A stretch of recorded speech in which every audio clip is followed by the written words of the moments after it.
Welcome to my English grammar for you channel में आपका स्वागत है गाइस। तो यहाँ पे हम लेकर के प्रीपोजिशन की फर्स्ट पार्ट वीडियो प्रोवाइड किए हैं। वहाँ पे नॉर्मली कि हम बताए थे कि क्या क्या चीज़ पढ़ाने वाले प्रीपोजिशन में जितने महत्वपूर्ण प्रीपोजिशन है डेली यूज के इंग्लिश बोलने के लिए यदि आप बोल रहे हैं तो डेली दिनचर्या में प्रीपोजिशन कौन कौन से बहुत ही महत्वपूर्ण है, बस वो तो पढ़ाएंगे। बट जो है kinds of preposition, types of preposition, पूरे there are 5 types of preposition, सब कुछ डिवाइड करके अलग अलग इंक्लूड करने वाले हैं। और some preposition for examples in let's go. What is definition? Preposition. What is definition? Preposition is a word placed before a noun. Noun, pronoun denotes the relation, the person or things, refer why it has with something else. Preposition noun या pronoun को denote करता है, बताता है वही। Rules, some rules देखेंगे। There is one very simple rule about preposition and unlike most rule this rule has no expressions. Notes में the preposition is followed by noun, it is never followed by verb. कभी भी preposition verb में प्रयोग नहीं होता है, इसका प्रयोग हमेशा नाउन में किया जाता है। ठीक, अब देखते हैं kinds of preposition. Kinds of preposition और types of preposition. Preposition is divided into 4 types या there are 4 types of preposition. ठीक है, देखते हैं 4 टाइप्स कौन कौन से स्क्रीन पे आपके सामने दिख गए हैं। प्रीपोजिशन, सिंपल प्रीपोजिशन बहुत ही महत्वपूर्ण आपके लाइफ में रखता है। अगर बातचीत करना है inside beside, about, long, belong, outside, तो ये सारे सेकेंड प्रीपोजिशन भी आपके लिए बहुत ही मायने रखेगा। और हमारा बचा जो है तीसरा प्रीपोजिशन, तो ये भी है। और चौथे प्रीपोजिशन में क्या क्या आता है उसको तो यहाँ पे देखेंगे। सिंपल प्रीपोजिशन में हमारे सिंपल प्रीपोजिशन बहुत ही महत्वपूर्ण है। स्क्रीन पे आप देख सकते हैं, आपके सामने है। बहुत ही in, from, far, off, on, out, till, to, up, with, though, down, by, ETC, ये सिंपल प्रीपोजिशन में आते हैं। ठीक है, compound preposition about, beside, inside, along, below, outside, ETC हमारे जो है कंपाउंड प्रीपोजिशन में। फ्रेजल प्रीपोजिशन में गाइस देख लेंगे। यहाँ पर फ्रेजल प्रीपोजिशन ये है कि when 2 more words joined to make preposition, 2 वर्डों को एक साथ जोड़ने के लिए इस प्रीपोजिशन का प्रयोग किया जाता है, बहुत ही महत्वपूर्ण है। नेक्स्ट है हमारा participle preposition. When present participles is use without noun pronoun, present participle is used as function, ETC example देखेंगे। वो हमारे जो है यहाँ पे आप देख सकते हैं सारी प्रीपोजिशन है। तो हमारे वैसे बहुत ही महत्वपूर्ण हमारे पहले और दूसरे प्रीपोजिशन है, और कुछ प्रीपोजिशन इसमें हमारे तीसरे फ्रेजल वाले में है, तो हम इंक्लूड करेंगे। चलिए पहले देखते हैं यूज ऑफ सम प्रीपोजिशन। क्या guys, use of some preposition, कुछ प्रीपोजिशन का हम यूज करेंगे। देख रहे हैं, यदि आप टीजीटी पीएचडी की तैयारी करें तो आपके लिए बेसिक 0 से ही प्रीपोजिशन हम इंक्लूड कर रहे हैं, तो 6 to 8, 10 + 2 + 3 के बच्चे भी इसे पढ़ सकते हैं। ठीक है, एट, इन, ऑन, तीनों प्रकार के use preposition, use of, at, in, on. ठीक, there are very commonly used preposition. There are very commonly, यहाँ पे देखेंगे, एक सेकेंड, हमारा देखेंगे नोट्स पे आप देखेंगे the use of this prepositions is reference of time.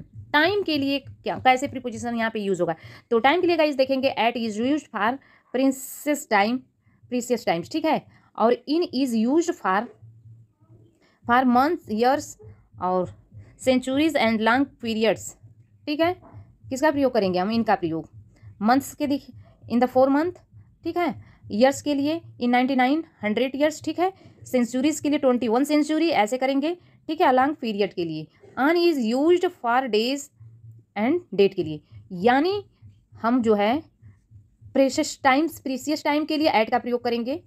ठीक है, एट ओ क्लॉक जैसे, और इनका प्रयोग हम मंथ और ईयर्स, सेंचुरी, पीरियड के लिए प्रयोग होता है। ठीक, ऑन का प्रयोग आप कहाँ पर करोगे, डे और डेट के लिए। इतना क्लियर हो चुका होगा, आई होप। कई बार रिवाइज करने का मतलब आपको समझ में आ चुका होगा। चलिए फॉर एग्जांपल से जैसे हम दिखाते हैं आपको करके, यहाँ पे आप एग्जांपल देख सकते हैं, है ना। On is used for a surface. ठीक है, ठीक, सरफेस में देखेंगे ऑन द वेल, ठीक है, on the ceiling, on the door, on the cover, on the floor, on the carpet और ऑन द मेनू।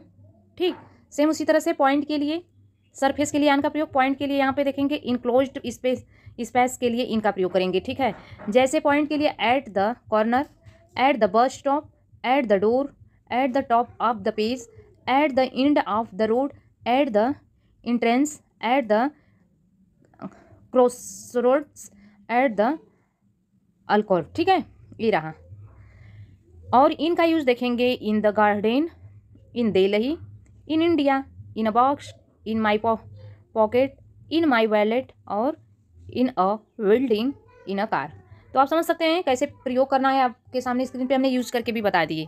अब वही चीज़ यहाँ पे देखेंगे, Reema is writing for you the bus. Bus के लिए हमने अभी बताया स्टॉप, बस स्टॉप के लिए आपको एट का प्रयोग करना है, ठीक है। तो बस स्टॉप अभी कहाँ पर हमने बताया, पहले नंबर पे एट है तो एट लगेगा। वही एग्जाम्पल उसी तरह से उसी बेस पे हमने यहाँ पे कलेक्ट किए हुए हैं, ठीक है। यहाँ देख सकते हैं the shop is at the end of the land. Shop the end, दुकान के लिए एट का प्रयोग यहाँ पे शॉप के लिए प्रयोग किया गया। I live on the 4th floor, ठीक है, 21 डायमंड स्ट्रीट। तो बहुत सारे एग्जाम्पल के सारे आप कंफर्म कर लेंगे। Do you work in a company, I have a meeting in Delhi, ठीक है। Do you live in India, Saturn is in the solar system.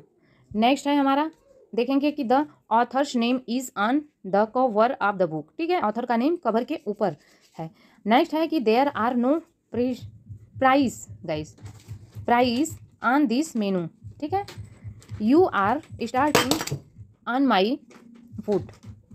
13 इस तरह से यूजिंग, अब अभी कुछ सब बचे हुए हैं यूज, तो उसे हम बताने वाले हैं। यहाँ पे देखेंगे एट इन टू, और अब यहाँ पे एट इन टू का प्रयोग, at shows straightening prepositions guys, exciting state will in show moments for examples in outlets को एट का यूज, इन का यूज, ठीक है। और टू इन टू कहाँ पर कैसे प्रयोग होगा, यहाँ पे she is at home, home वह घर पर है, ठीक है।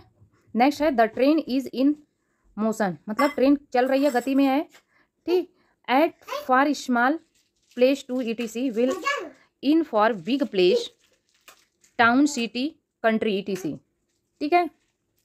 फॉर एग्जाम्पल अब देखेंगे ऐड का प्रयोग कहाँ पर किया जाता है, तो एक स्मॉल प्लेस के लिए किया जाता है गाइस, टाउन के लिए किया जाता है, और पूरी होल के लिए इन द बिग प्लेस, बड़े स्थान के लिए टाउन सिटी और कंट्री ETC के लिए प्रयोग होता है। जैसे he is live at Alwar in Rajasthan, ठीक है। A temple is situated at Madurai in Tamil Nadu, ठीक है। एट का यूज देखेंगे, use for point of time and in use for period of time, ठीक है। तो इसके लिए देखेंगे एग्जाम्पल होगा कि the train will arrived at 6 in the morning. अब ये चीज़ आपको ख्याल रखना है कि कौन सा टाइम के लिए, मंथ के लिए, डेट के लिए कैसे प्रयोग करना है, तब आप सेट कर पाओगे preposition. He will meet you in the morning. Next है इन इनटू, और इनका प्रयोग so exciting state of things will into so moments. He jumped into, गति के लिए प्रयोग इनटू का किया जाता है, जो यहाँ पर हम बता रहे हैं। तो जैसे ही जम्प्ड इनटू द रिवर, वह कहाँ नदी में कूदी, गति से कूदा, ठीक है। There are 3 student in the class, class में कितने हैं, तो 3 विद्यार्थी हैं। तो हम अब यहाँ पर हम इंक्लूड करने वाले हैं महत्वपूर्ण चीज़, यहाँ पे देखते हैं। देखेंगे ऐड का यूज प्रीसियस, एक सेकेंड, ऐड का यूज प्रीसियस टाइम के लिए हो रहा है, ठीक है। मंथ्स ईयर्स के लिए, अलॉन्ग पीरियड्स के लिए आप इनका प्रयोग करोगे, और आन का प्रयोग जैसे डेट के लिए, ठीक है। कंफर्म करते हैं, जैसे प्रीशियस टाइम जो हमारा हो रहा है कि at 3 o'clock, at 10 o'clock PM, at noon, at dinner time, at, ये सारे हैं आप देख सकते हैं, at sunrise, at sunset, the moment, ठीक है। अब देखेंगे इनका प्रयोग मंथ्स ईयर्स के लिए किया जाता है, जैसे इनमें in summer, in the summer, in 1990, in the 1905, और in the next century, in the ice age, in the past future, ठीक है, पास्ट फ्यूचर। ये रहा। आन का यूज देखेंगे, डेट में यूज होगा, day Sunday Monday Tuesday, on the use हो जाएगा, और हमारे डेट में हो जाएगा, जैसे मई जून जुलाई, जैसे 3-4 मई, ऐसे करके डेट एक्सप्लेन होगा आन। फिर इसके बाद वही चीज़, और कोई फेमस जैसे डे हो तो आन का प्रयोग, जैसे इंडिपेंडेंस डे, आन इंडिपेंडेंस डे, आन माई बर्थडे, आन न्यू ईयर्स, ठीक है। तो ये रहा, इससे तो समझ में आ चुका होगा। कुछ एग्जाम्पल भी देख लेते हैं अभी। एग्जाम्पल में है that shop closes at midnight, ठीक है, आधी रात की बात की जा रही है। और Richa went home at lunch time, ठीक है। नेक्स्ट है इंडिपेंडेंस डे, मतलब इसमें प्रयोग होगा आन का ही। अगला है द फ्यूचर, पास्ट फ्यूचर के लिए हम इनका प्रयोग करते हैं, ठीक है। और द नेक्स्ट सेंचुरी, सेंचुरी के लिए हमें प्रयोग, हमने बताया कि इनका प्रयोग होगा, ठीक है। अब देखते हैं संडे मंडे के लिए आन का, हर चीज़ हमने क्लियर कर दिया, आई होप कि आपको समझ में आ चुका होगा। नेक्स्ट नोट्स देखते हैं कि use of preposition of time at in followed expressions, ठीक है। अब इसमें देखेंगे एक्सप्रेशन में क्या है कि at night, at the week, at Christmas, और at the same time, at present, ठीक है। एग्जाम्पल में हमारा क्या हो जाएगा कि एग्जाम्पल यहाँ पर the start sign at night, I do not use work at the weakness तो इस तरह से ये सारे रहे। और नोट्स में ध्यान देंगे कि preposition time, in and on के लिए कॉमन यूजेस क्या होगा, in the morning, in the morning, in the afternoon, in the evening, ठीक। और in Saturday morning, in Saturday morning, sorry on Saturday morning, on Saturday morning, आप on Saturday Sunday, on Saturday evening, ठीक, इस तरह से बोल सकते हैं। और रही बात कि एग्जाम्पल देखते हैं कुछ, तो इसे भी समझेंगे, ठीक है। एट, इन, ऑन का यूज ओनली हम बताएंगे 3 का। तो आई वॉन्ट टू, मैक्स को लास्ट में, नॉट इन लास्ट में, ठीक है। अगला देखते हैं, he is coming back next Sunday. और नेक्स्ट है I go home every Easters, not at every Easters. तो इस तरह से रहा। अगला एग्जाम्पल देखते हैं कि use of the preposition in reference on place. At is used for a preposition as is used for the enclosed preposition. अब देखते हैं यहाँ पे कुछ रूल है, उसे भी बताने की कोशिश करेंगे। इनटू और टू के लिए क्या है, रूल को फॉलो करेंगे। The direction of turn the right. Next है डिल्यूशंस में क्या हो जाएगा कि I am going to Jaipur. Until में हो जाएगा from Monday to Friday 5 minutes to 10। तो ये क्लास आप देख सकते हैं सब भी क्योंकि आगे बढ़ेंगे जब तक समझ में नहीं आएगा। ऑन इंटू का प्रयोग हम करते हैं पोजीशन और मोमेंट के लिए ही होता है इसका भी प्रयोग, और यहाँ एग्जाम्पल देख सकते हैं। तो थैंक्स फॉर वॉचिंग।